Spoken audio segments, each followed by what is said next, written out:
আসসালামু আলাইকুম। কথা বলবো বরিশাল পটুয়াখালী সদর।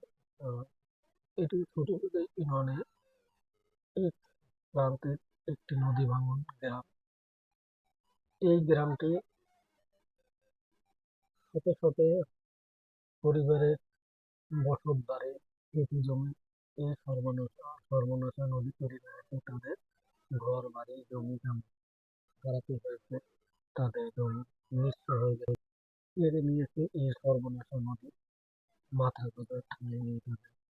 যুগ যুগ ধরে এই ভাঙন চলমান অবস্থায় রয়েছে এই পৃথিবীতে, এবং অথচ কোনো সরকারই এদের কোনো ব্যবস্থা নিতে আসে না। কোনো সরকার এই দিকে কোনো নজর দেওয়া হইতেছে না।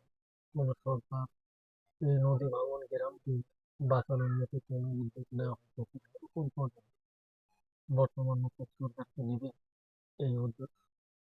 যদি এই ভিডিওটি, আজকের ভিডিওটি যদি আপনাদের ভালো লাগে, তাহলে আপনারা বেশি বেশি করে শেয়ার করবেন, কমেন্ট করবেন, লাইক করবেন। কারণ এই শেয়ার কমেন্ট দ্বারাই যেকোনো লোকের কাছে জানার কাছে পৌঁছে যায়। পৌঁছে যাওয়ার মাত্রই হতে পারে আপনাদের ভাগ্য পরিবর্তন, হতে পারে এই নদী ভাঙনের কারণ।